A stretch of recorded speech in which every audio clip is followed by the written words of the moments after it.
Good afternoon. Good afternoon, everybody. Welcome, welcome.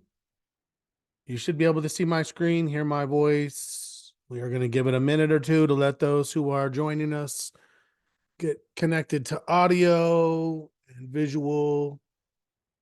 If you do hear me, say hello.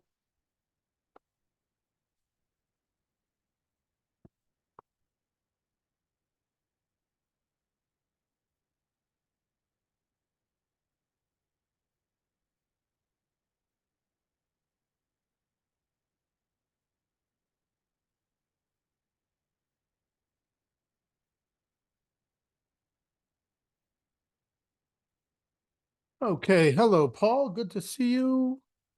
Seems a little slow getting a few people's audios connected. I'm not sure. Did anyone have a hard time getting in today? Let me know. Looks like it's starting to get, nope. Okay. All right. Well,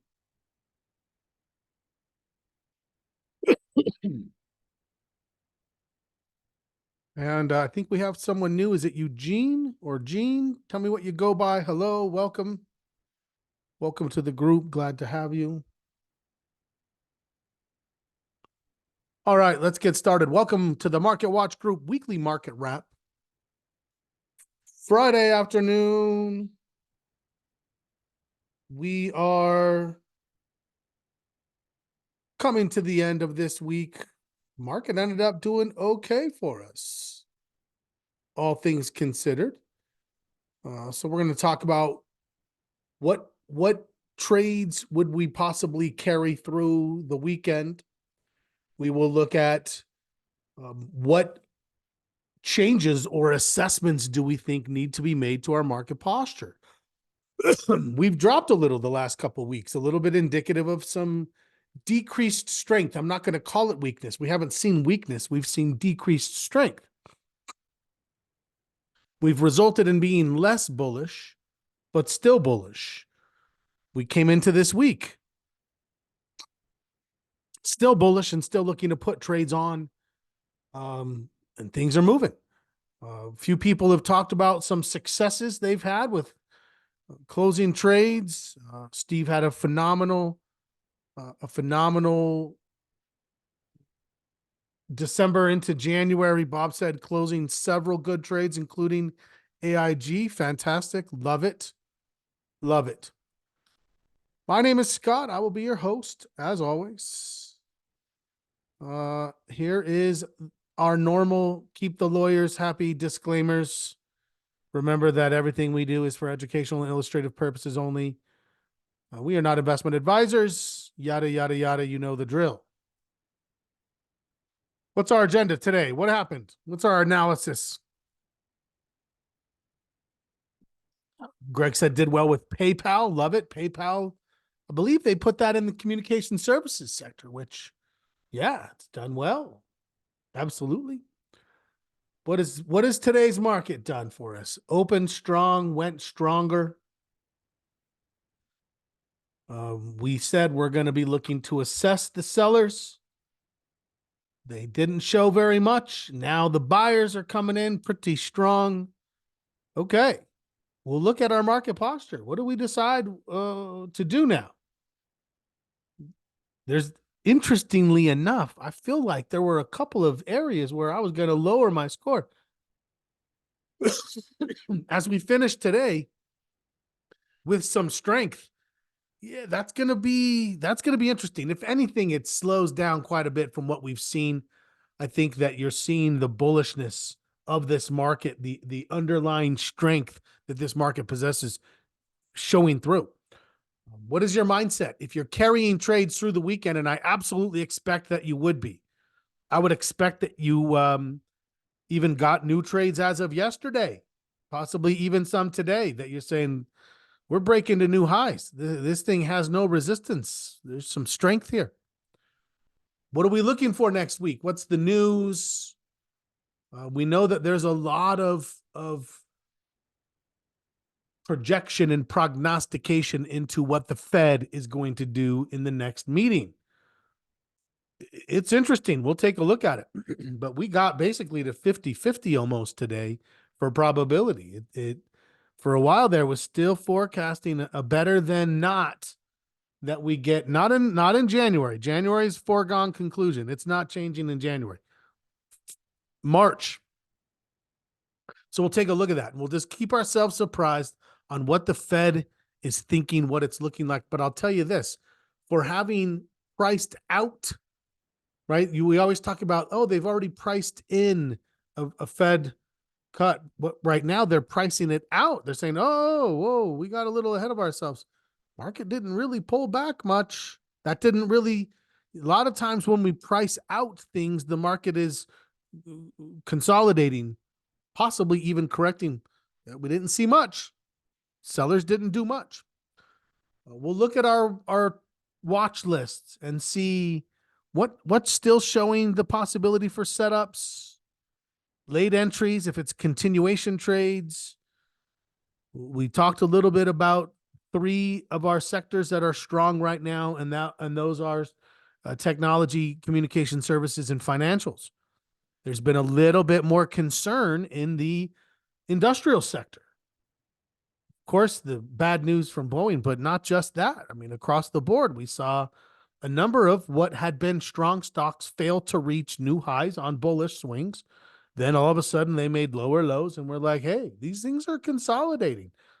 I don't think that means it's weak. I don't think it's like, oh, I'm going to start shorting the industrials. I don't think that at all. I think that industrials moved a little too bullishly too quickly, and now we're seeing it move into something a little more sustainable. Industrials is always going to have a harder time. It's not full of high growth things like you find in technology and communication services. Okay, let's get into it. Questions as they come. Drop them as they come. Our current posture, as we said, we have dropped 2 weeks in a row. We got as high as 6.5. We were there for 3 weeks. Very strong. Did well in December and carrying over. Still strong at the start of January. Still strong in the second week. Yes, we've dropped from 6.5 to 5.25. That's 1.25 drop over 2 weeks. Is that like, oh my gosh, the sellers are taking control? No. Is that maybe this thing's not quite as bullish as we thought, or at least we need to evaluate the sellers before we decide? Yes. That's where I see myself. Absolutely still bullish, though, right? Absolutely still bullish. As I said this week, still looking for a bullish window. Am I going to be a little less aggressive in taking those trades? Less likely to take anticipatory signals, but wait for full confirmation?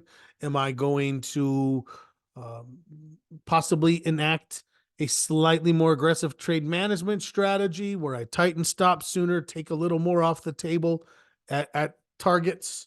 Those are the kinds of things that our posture should be leading us to all the time. Other than that, I still see enough strength in both consumer discretionary and in industrials that I consider them participating, just maybe to a lesser extent. So I am a little concerned that the sector rotation will drop a little bit. Other than that, we'll see. We'll see what happens. Let's take a quick peek at today's market. What do we see happening today? Let's jump into SPY. Strength. That's what I see. We had this consolidation for over a 3-day period. We didn't see any volume. Then all of a sudden we saw a turn. Yesterday it pinched and it gave a nice turning candle. I think that opens the door.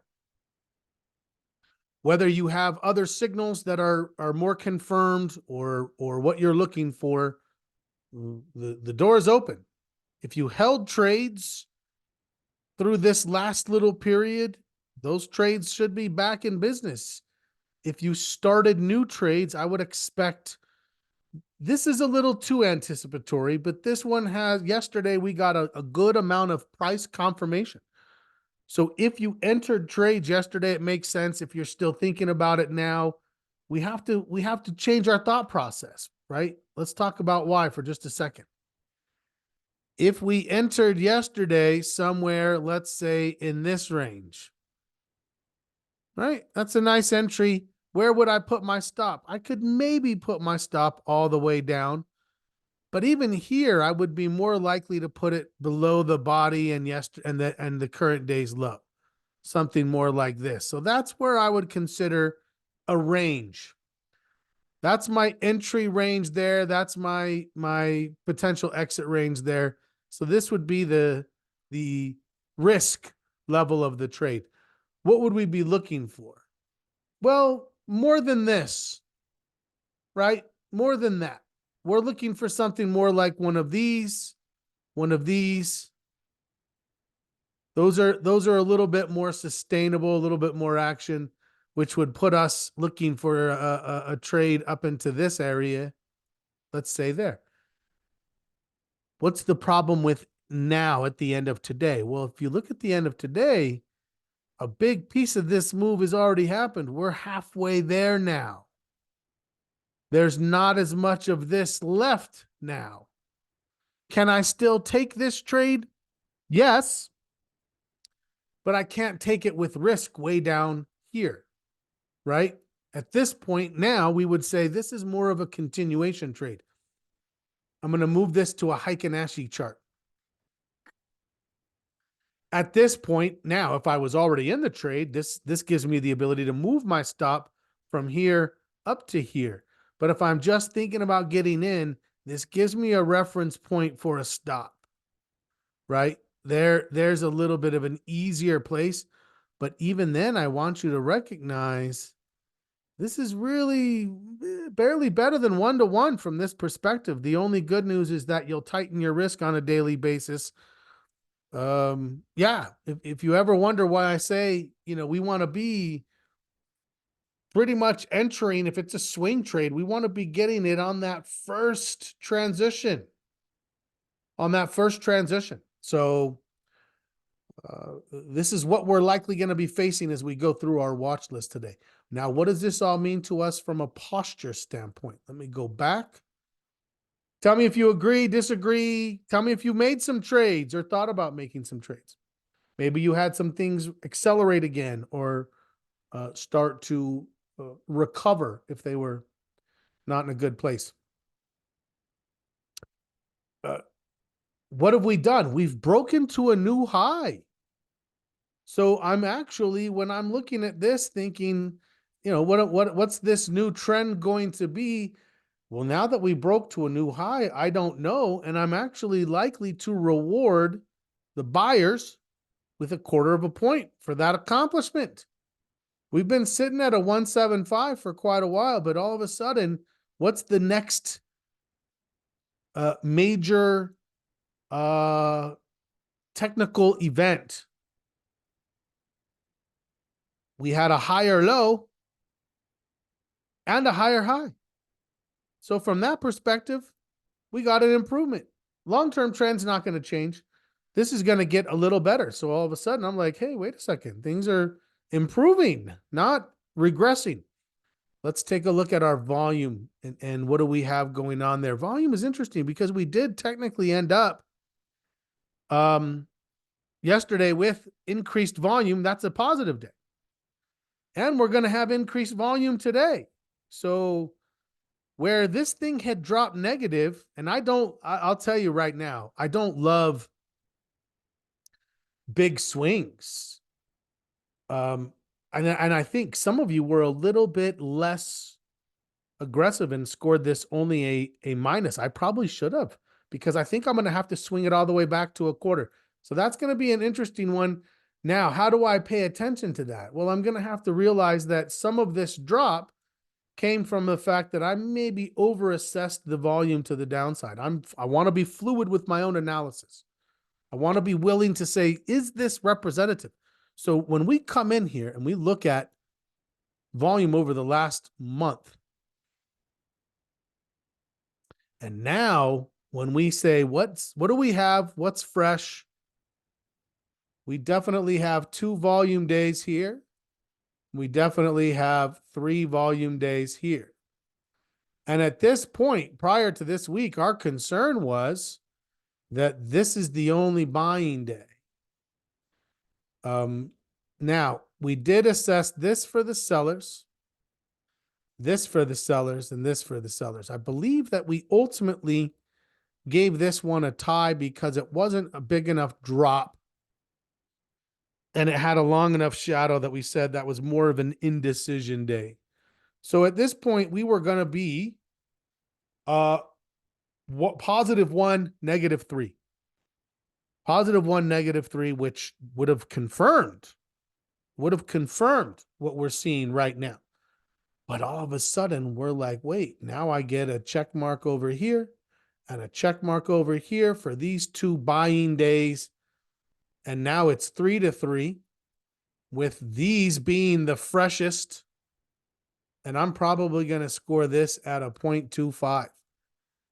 So it's like, wait a second. All of a sudden, we're getting a jump right back in, possibly to the 6, but we'll see. I do think sector rotation is going to take a little bit away, and we'll see here. So what I think is that I am going to see a positive score. It's going to go to 5.5, maybe. How do I get those checks and X's?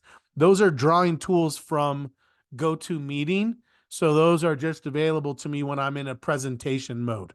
There are little drawing, because I like to draw things that I don't have to use my chart drawing tools. It's more cumbersome and it locks it in. I do like having like screen drawing tools. You can get, there's a program called Epic Pen, which just allows you to like draw on your screen and then just it erases when you're done. So yeah, nope, those are not Thinkorswim tools. Okay, so let's quickly look at the VIX. What's our assessment of the VIX? Let's get back to 6-month daily. What do we see here? There is still concern on the VIX. I'm actually going to lower my VIX to a 1. So it's an interesting thing because I think that this is going to go up. I'm going to map this out. It's going to be a very interesting week. We haven't seen anything like this. This is going to go up to a 2. This is going to go up probably to a 0.25. So right there, we had a 0.75 increase. I think major markets likely to stay the same, but it'll be interesting to see what we see out of the Dow and the Russell.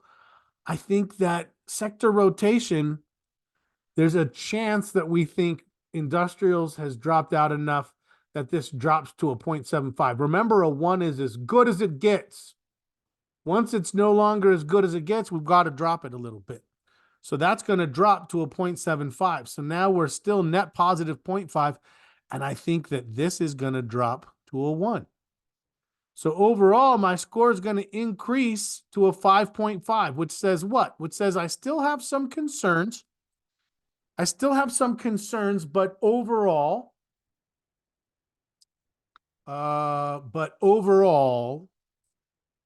the score has stabilized and even recovered just a little bit. So what does that mean? It means I'm still bullish.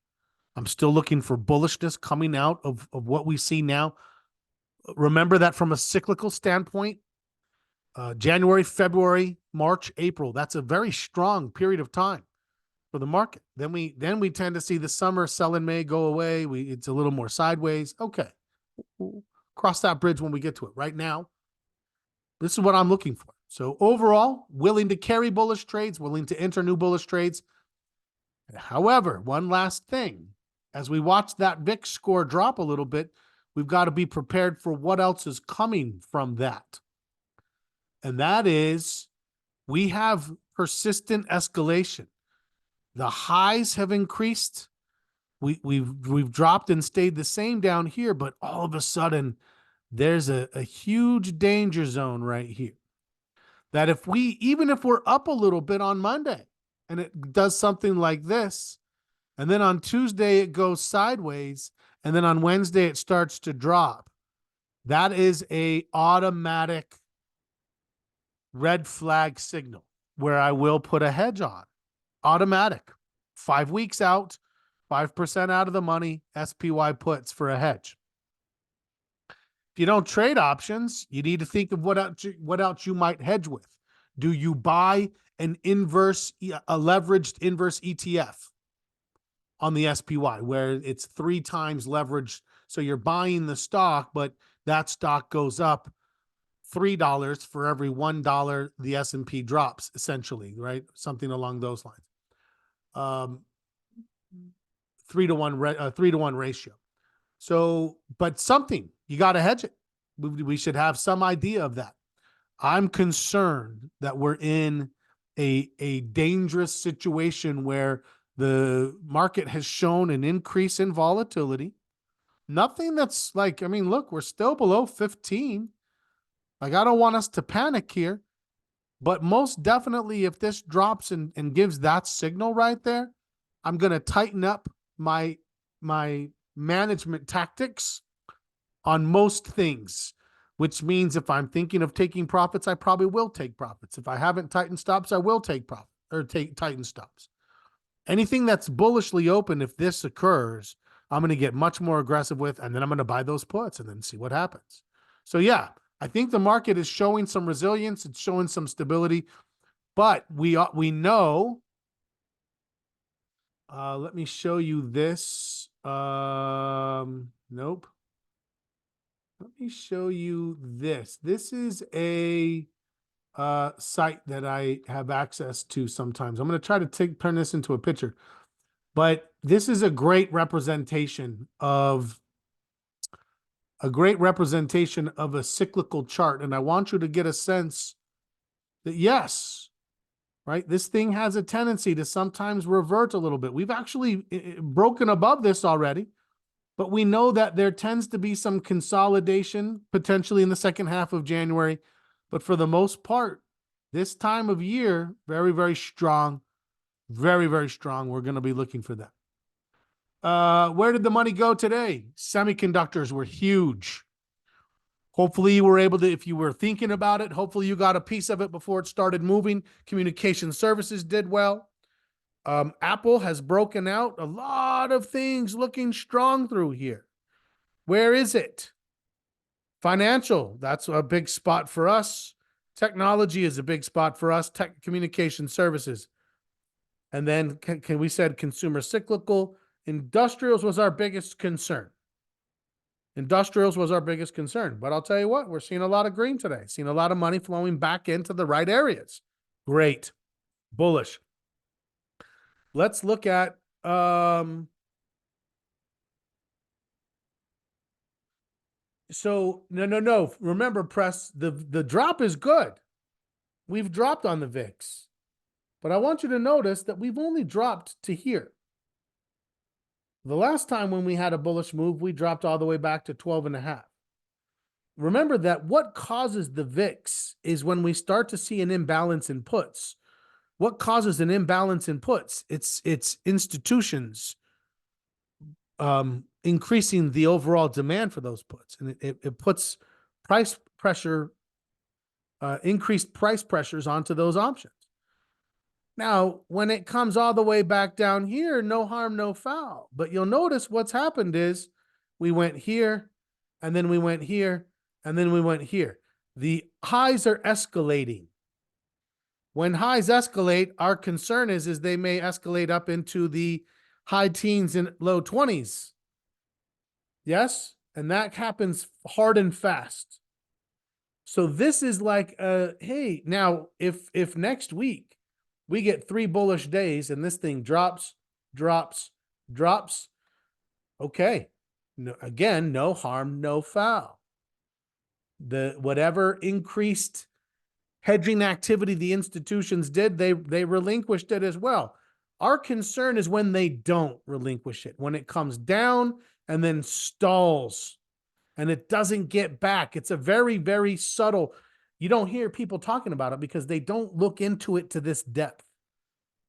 I'm going to say right now, I hope that's one of the things you feel like you're coming here for, is we're going to take this and really understand the implications of this very, very subtle change.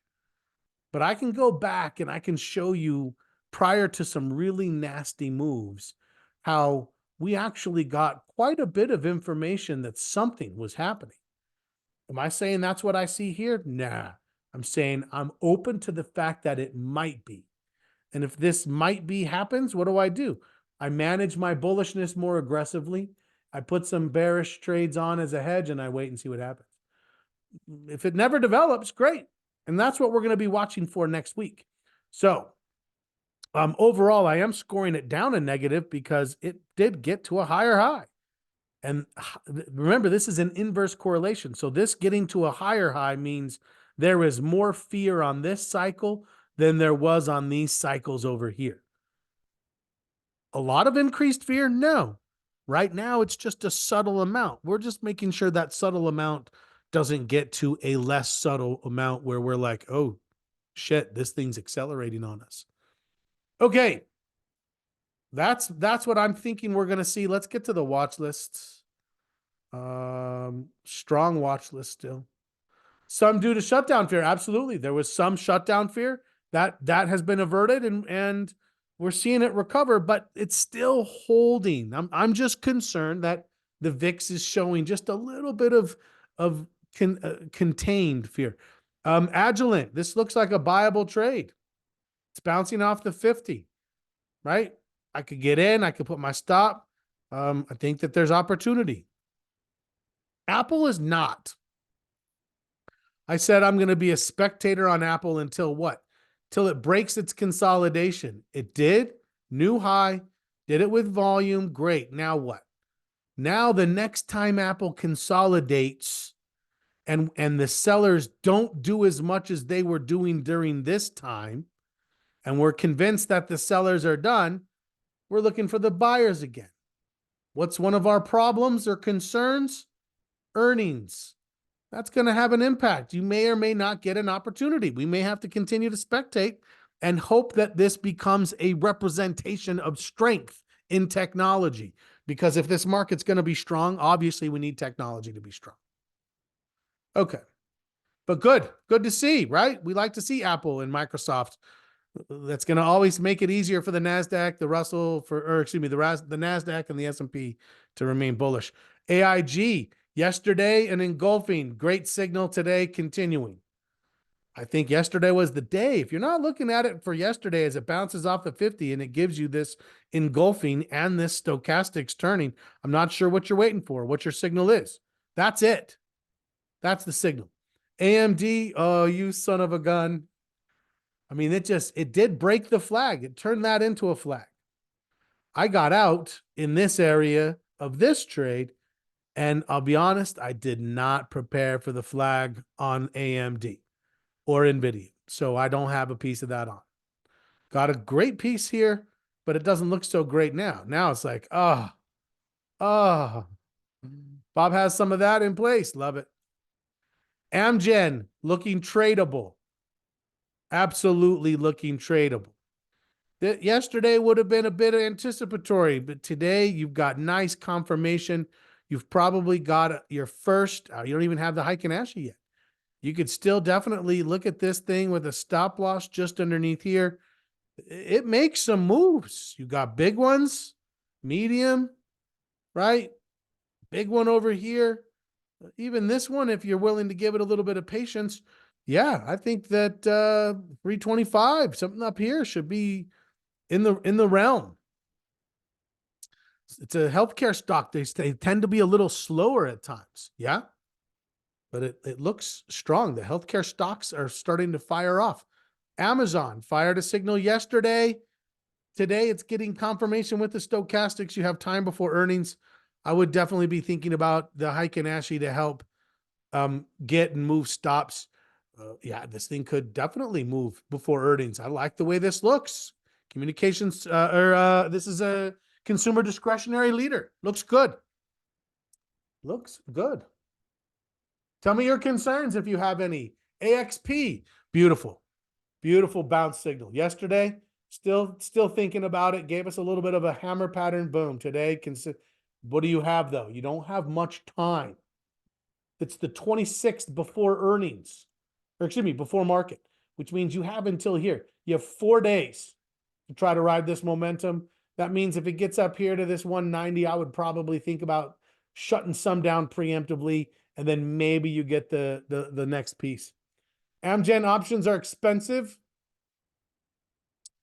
They are at the high of their implied volatility. That might mean you're more inclined, if you're an options trader, to do a spread trade here. Bull call spread, right? Something along those lines. Possibly a broken wing butterfly. Yeah, there's things we can do with those slightly more expensive options. Stock trading, yeah, you're agnostic to that. You don't care. But yeah, buying options on this one, certainly I would agree that you want to be careful when you're up in this upper echelon of your volatility range. BLDR looked okay. All of a sudden, though, these lower highs are catching up to the highs. So maybe this is industrials. Maybe they'll hang on.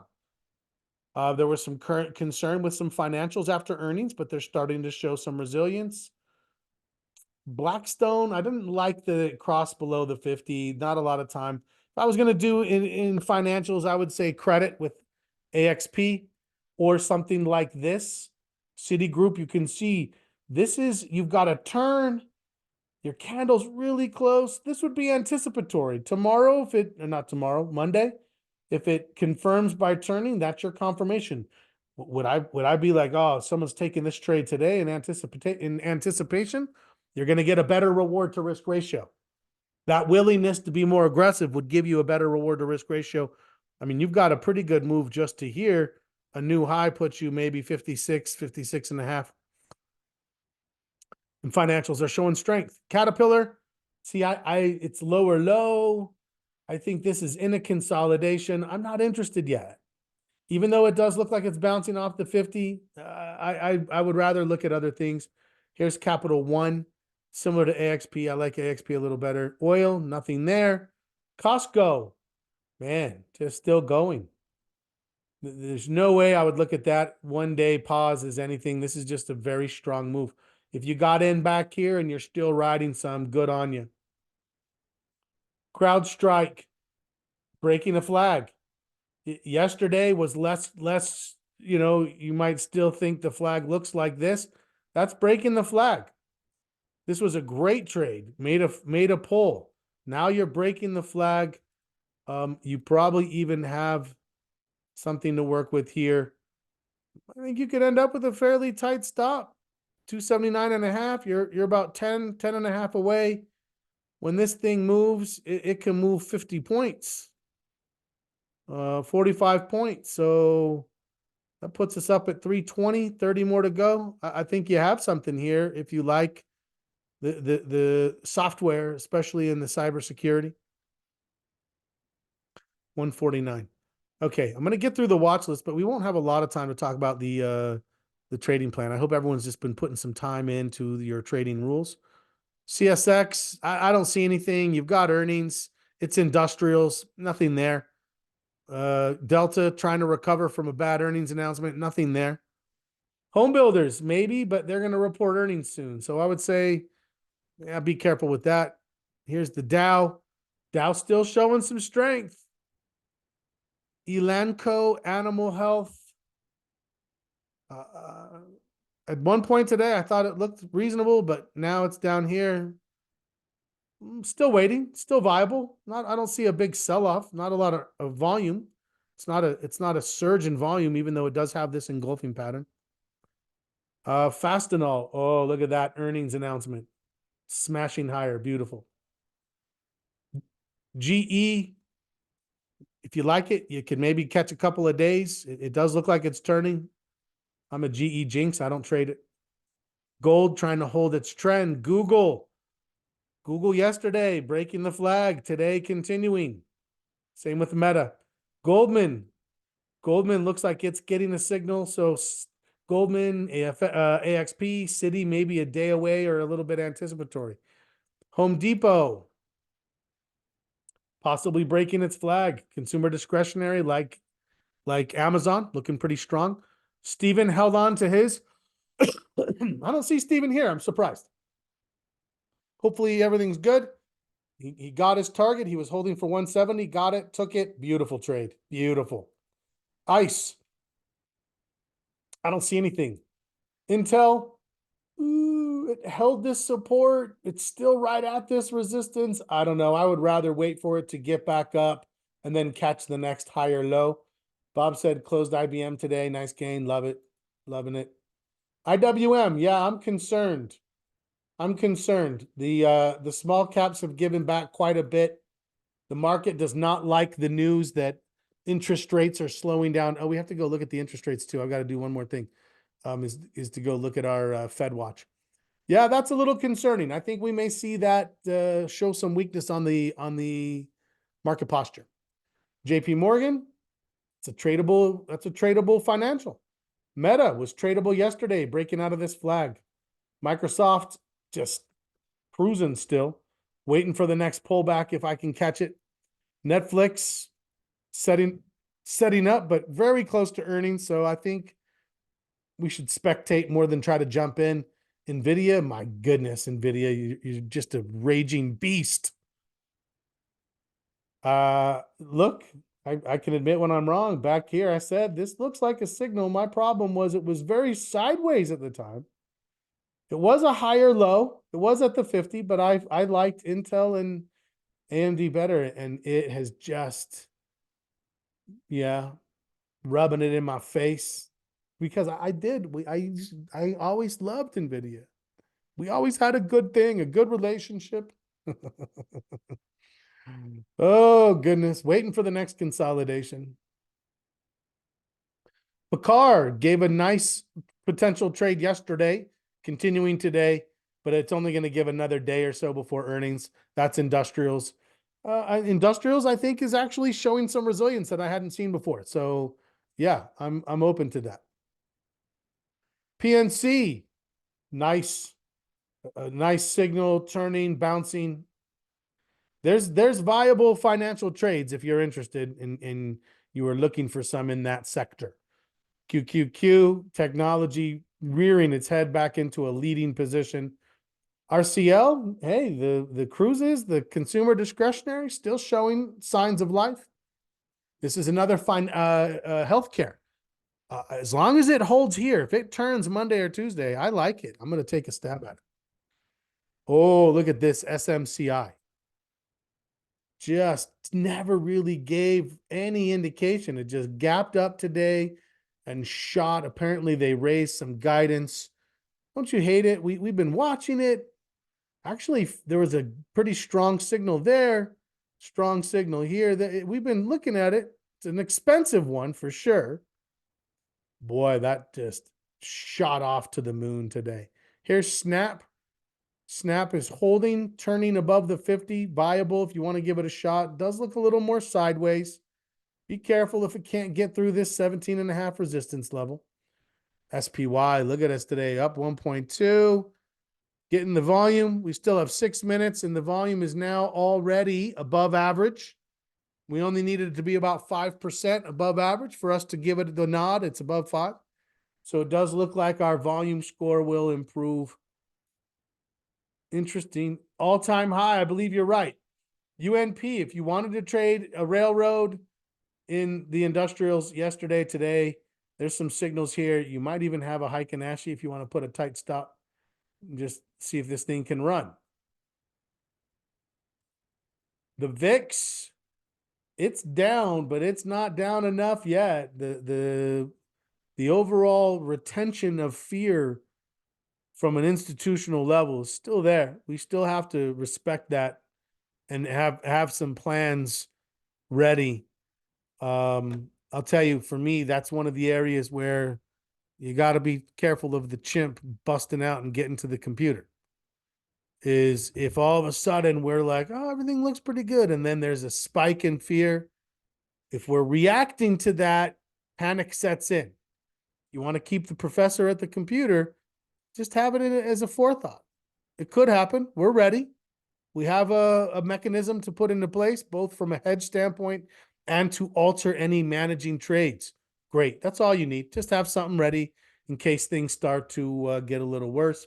We're going to be watching that signal very closely next week as a group. Walmart, strength. It busted out of its consolidation. It gave a higher low. There was a trade signal here if you wanted it. I just haven't been very strong on consumer discretionary or consumer staples. If I'm going to trade consumer staples, I believe Costco is a better choice. Let's just take a quick peek at the groups. Biotech still looks pretty strong. Basic materials doesn't. I don't have any interest in basic materials right now, right? Communication services, beautiful, very strong, continuing to accelerate, leading the market. Energy, there's nothing there for us.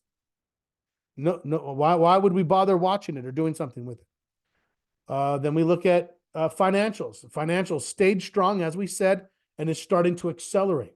Awesome. We love financials being a part of the leading group. Industrials, there was some concern, but it is bouncing off the 50, showing some strength. Hopefully that reemerges. Technology still strong as ever. Okay, actually, maybe the sector rotation score holds up. We'll see.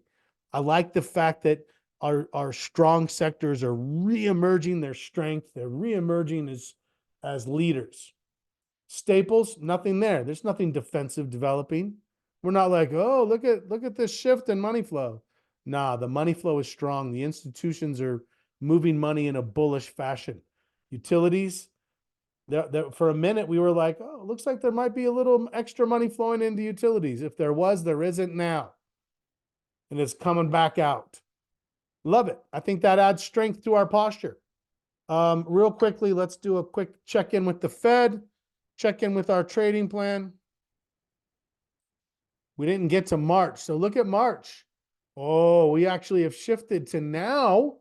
Now there's slightly better than not odds that they leave it unchanged for both of the first two meetings, both Jan 31 and March 20. I'm going to say I was on record. I was like, hey, I accept it. If they're going to add, they're going to cut sooner. Great.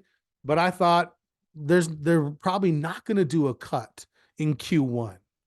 There's really no need to do a cut in Q1, and they should be a little more reserved. It looks like that's where they're going to now. So a little less than 1-to-1. Then when we look at May, definitely we have 3-to-1 odds that we get the first cut by there. And there's actually better than not odds that we have better odds to get a half than we do no cut at all. But I would definitely say no cut in Q1. First cut's going to come in May. Now, that's a pretty big shift from what we had been seeing. How has the market done as it processes that information? Let's go back to the SPY. Looks pretty good. Looks like we're processing that just fine. It looks like the economic strength we have is sufficient to say, yeah, you know what? We would rather they don't risk inflation coming back, leave it for one extra meeting, and then spend, the second, May on, maybe we get 1%, maybe we get 4 quarter point cuts over the next 6 meetings. That sounds like a very dovish plan to me. Don't forget, before Sunday, wrap up your work on the section 3, any trading systems you're working on rules for. Bounce trades, breakout trades, continuation trades, whatever they are, make sure you have rules. What does an entry setup look like? What's a trigger? Where's your stop? Where's your target? What's your time frame? What's your management strategy, your scaling strategy? How are you going to position size and determine the amount of risk? How does it differ from any other systems to make it a non-correlative trading product to your other trading systems? So get that work done, because we're going to move on to section 4 and specifically quantify risk management. Don't forget that we've been talking about risk management in the Trading Foundation. So we have 2 new iterations of our risk management and the stages of a trade. The emails have come out with those. I will also be updating the content library with the new links. Awesome. I hope it's decent weather where you are. I hope you have fun plans for the weekend. I will see you guys Sunday morning, 11 a.m. Eastern time. I hope you have a good plan for what you're carrying into Monday for the market. And as always, happy trading.